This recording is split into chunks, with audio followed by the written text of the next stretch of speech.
नमस्कार, मी डॉक्टर दिलीप सातभाई।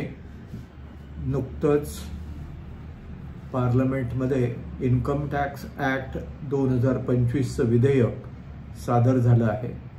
त्या बिलामध्ये नक्की काय असणार आहे, त्याच्यातल्या तरतुदी पूर्वीपेक्षा काही वेगळ्या असणार आहेत का, काही सरलीकरण करण्याचं जे सरकारचं इच्छित गोल आहे त्या गोलमध्ये सरकारने नवीन भाषाशैलीच्या आधारे नवीन प्राप्तिकर विधेयक आणलं आहे। या संदर्भातले काही महत्त्वाचे मुद्दे यामध्ये लक्षात घेतले पाहिजे।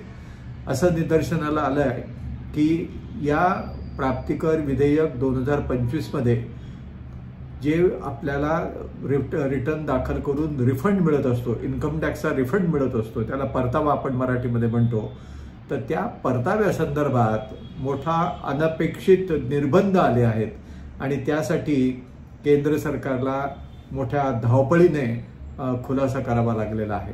काय आहे नवीन बदल, या संदर्भात थोडीशी माहिती घेऊ। सध्याच्या प्राप्तिकर कायदा 1961 अंतर्गत कोणताही वैयक्तिक करदाता 31 जुलैच्या अगोदर विलंब शुल्क न देता आणि आकारणी वर्षाच्या 31 डिसेंबरपर्यंत विलंब शुल्कासहित जरी त्याला रिटर्न दाखल करायचं असलं तरी तो दाखल करू शकतो। प्राप्तिकर विवरणपत्र दाखल करण्याचा विलंब जरी झाला तरी जास्त भरल्या गेलेल्या TDSचा प्राप्तिकराचा परतावा जो करदाता आहे तो प्राप्तिकर विवरणपत्र दाखल करून मागू शकतो। कलम 119(2)B अंतर्गत देखील 6 वर्षात परतावा मागण्याची तरतूद आहे। परतावा मागण्यासाठी सदर विवरणपत्र देय तारखेच्या आतच दाखल करायला पाहिजे अशी कोणतीही मूलभूत अट पूर्वीच्या कायद्यात नव्हती। आता तुम्ही विचाराल काय नवीन बदल झाले। प्राप्तिकर विधेयक 2025च्या कलम 263(1)A रोमन स्मॉल 9 अंतर्गत चॅप्टर 20 अंतर्गत परतावा म्हणजे रिफंड मागणाऱ्या करदात्याने अनिवार्यपणे देय तारखेच्या आतच प्राप्तिकर विवरणपत्र दाखल करणं आवश्यक झालं आहे। याखेरीज कलम 433 नुसार प्राप्तिकर विवरणपत्र भरतानाच परतावा मागितला पाहिजे असे पण नवीन बंधन घालण्यात आले आहे।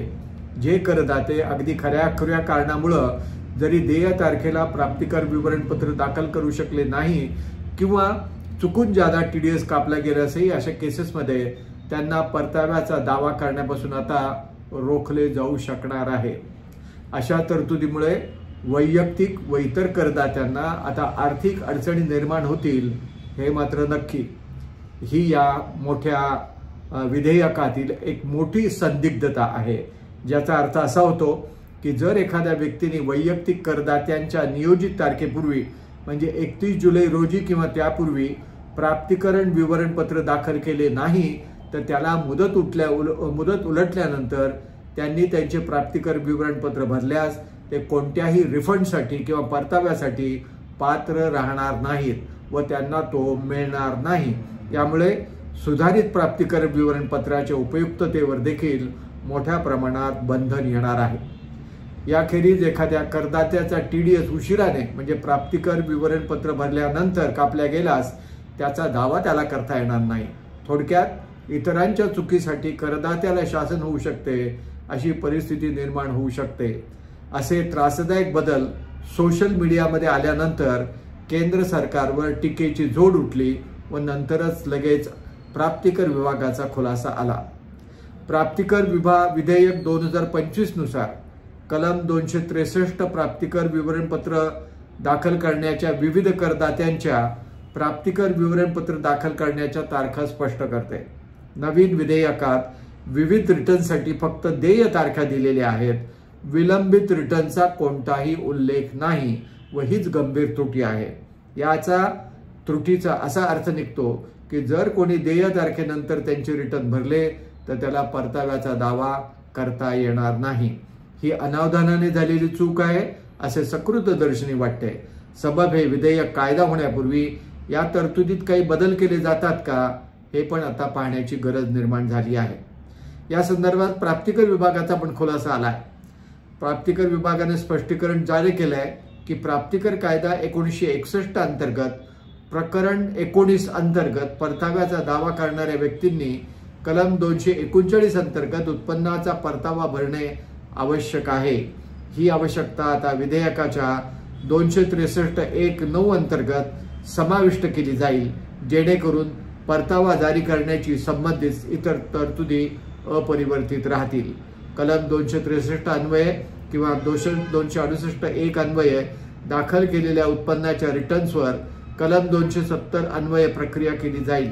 कोणतीही देय रक्कम किंवा परतावा देय ठेवून जी 271(1)(e) खाली अंतर्गत मंजूर केली जाईल। अवैध रिटर्नमध्ये परताव्याचा दावा केल्यास प्राप्तिकर विधेयकाच्या कलम 239 पूर्वीचा कायदा 1961च्या 119 संबंधित अंतर्गत सवलत अजूनही मिळू शकते। त्यामुळे विधेयकातील परतावा संबंधित तरतुदीमध्ये कोणताही बदल झालेला नाही असं प्राप्तिकर विभागाने स्पष्ट केलेले आहे। प्रत्यक्षात जरी काही सांगितलं असलं तरी कायद्यातल्या ज्या काही तरतुदी आहेत त्या तरतुदीनुसार त्याच्यात जर बदल झाला नाही तर कोणत्याही परिस्थितीमध्ये रिफंड मागता येणार नाही, ही मात्र वस्तुस्थिती आपण लक्षात घेतली पाहिजे। धन्यवाद। माझा व्हिडिओ जर आवडला तर जरूर लाईक करा, शेअर करा आणि माझ्या YouTube चॅनलला सबस्क्राईब करा।